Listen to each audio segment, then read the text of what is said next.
يا مساء الخير والسعادة على كل اللي بيسمعوني على راديو 2. معاكم مي طارق وحلقة جديدة من حلقات بيانرلا. حلقة النهاردة هنتكلم فيها عن الجري.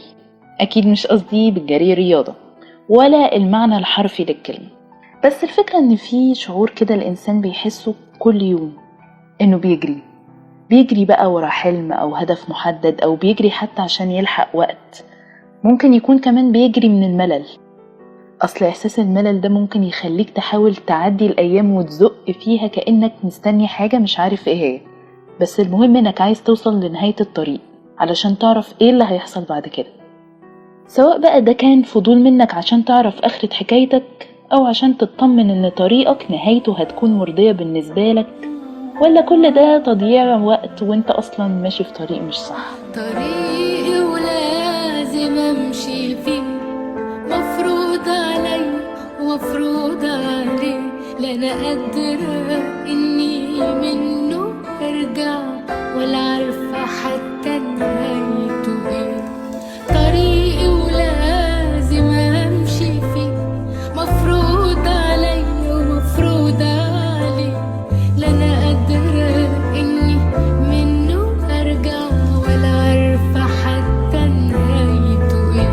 يهزمني هو مرة وابكيله وأقوله ليه ليه، وفي وسط بكايا أبتسم له وأبص له وأضحك عليه.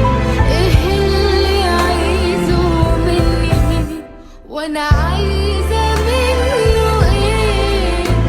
في حلقة مفقودة وما بين نصرايا ليا يا إما ليه طريق.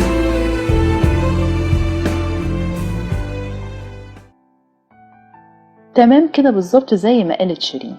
احنا دايما بنسأل سؤال أنا عايز إيه، أو الطريق اللي أنا عايزه إيه، لكن قليل قوي لما بنسأل الطريق محتاج مننا إيه، أو بمعنى أصح يعني هيودينا على فين.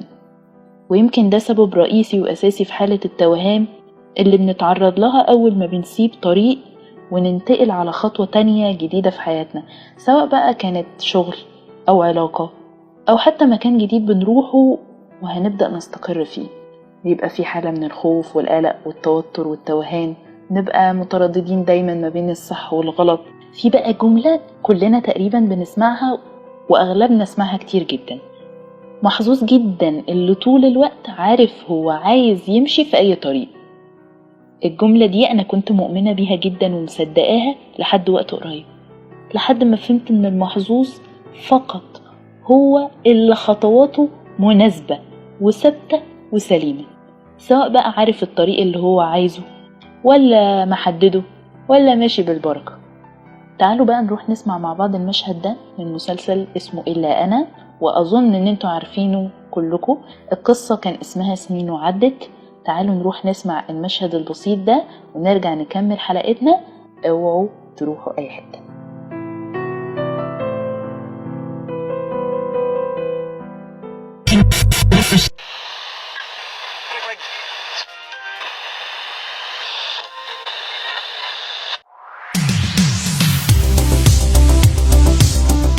خدوا فالكم من عيالكم.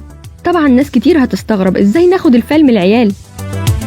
كل ده نعرفه أكتر في برنامج خدوا فالكو من عيالكو مع شكران حسين، كل يوم اثنين الساعة 8 مساء على راديو 2 FM.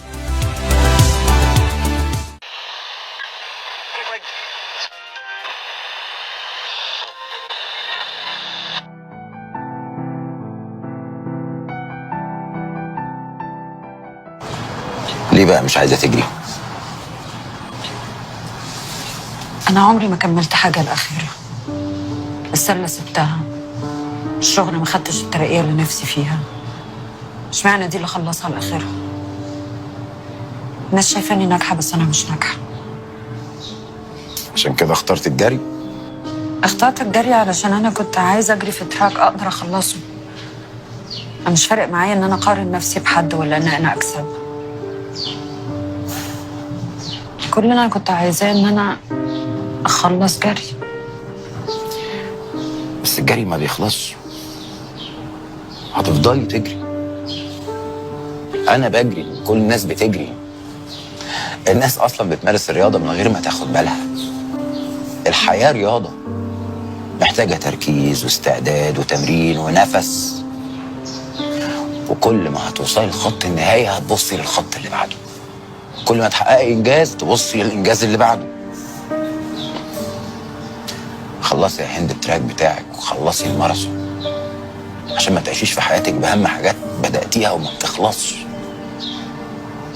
وعشان لما تخلصي الماراثون تبدأي تفكري بقى في التراك اللي بعده.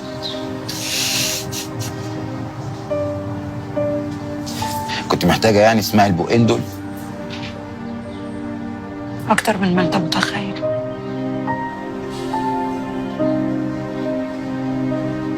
بحبك. أروى جودة جسدت شخصية يعني تقريبا كانت في سن الأربعينات أو الثلاثينات، مش موضوعي، بس كانت شخصية ناجحة جدا ومستمرة في حياتها وخطواتها ثابتة ومستقرة ومديرة في شغلها، وحياتها حتى العائلية كمان كانت مستقرة وكانت عايشة في هدوء جدا. لكن داخليا لما كانت بتنفرد بنفسها أو تقعد كده تفكر في حالها وحياتها كانت بتحس إنها آلة ناجحة جدا وشغالة 100، بس إحساس إن هي آلة مجردة من أي مشاعر أو مش حاسة بقيمة الوقت ومش حاسة بأي حاجة حواليها، ده كان بيخليها متلخبطة وتايهة جدا، لحد ما قررت إن هي توقف كل حاجة في حياتها علشان تبدأ تشوف هي عايزة إيه وإيه اللي بتحبه وإيه اللي عايزة تعمله. ووقت ما قررت إنها تنسحب من التراك اللي بتجري فيه، كل الناس تقريبا اللي حواليها وأقرب الناس ليها وقفوا قصادها واتهموها إن هي أنانية وما بتفكرش غير في نفسها. الحكاية دي إن دلت على شيء فتدل إننا ممكن نفضل طول الطريق وطول العمر ماشيين في تراك وطريق طويل جدا وما نكملوش لآخره، خايفين نسيبه لمجرد إن احنا ضيعنا فيه عمر ومجهود كبير مستخسرينه يعني، وخايفين نبدأ من الأول وجديد في طريق جديد، رغم إننا ممكن نفضل طول العمر تقريبا في طرق كتير من اللي حوالينا شايفينها طرق سليمة جدا واحنا مش حاسين بيها. وهو ده بقى مربط الفرس، هي دي البداية الأساسية للطرق الجديدة اللي المفروض ندور عليها ونلاقي فيها روحنا.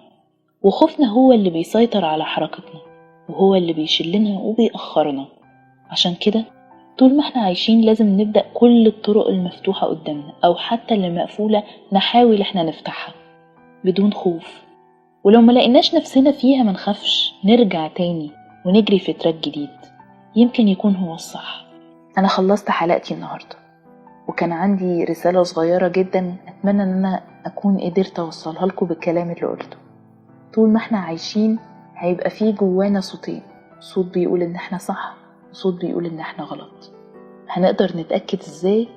مش هنعرف نتأكد أبدا غير لما نجرب الطريقين علشان نلاقي نفسنا في واحد منهم. لكن طول ما احنا خايفين وماشيين في نفس الطريق مش راضيين نحود منه أبدا ولا نخرج منه علشان خايفين نخسر، هنخسر، ممكن نخسر نفسنا. تهيألي ان نفسنا دي أهم من كل حاجة حوالينا. يا رب تكون الحلقة عجبتكم وتكونوا استفدتوا منها والرسالة تكون وصلت، وحابة جدا ان احنا نتناقش في الموضوع ده. هستنى كومنتاتكم ورسائلكم على البيج بتاعة البرنامج وعلى البيج بتاعة الراديو. كنت معاكم في برنامج بيانولا، واستنوني الحلقة الجاية وموضوع جديد ومشاهد جديدة من بيانولا.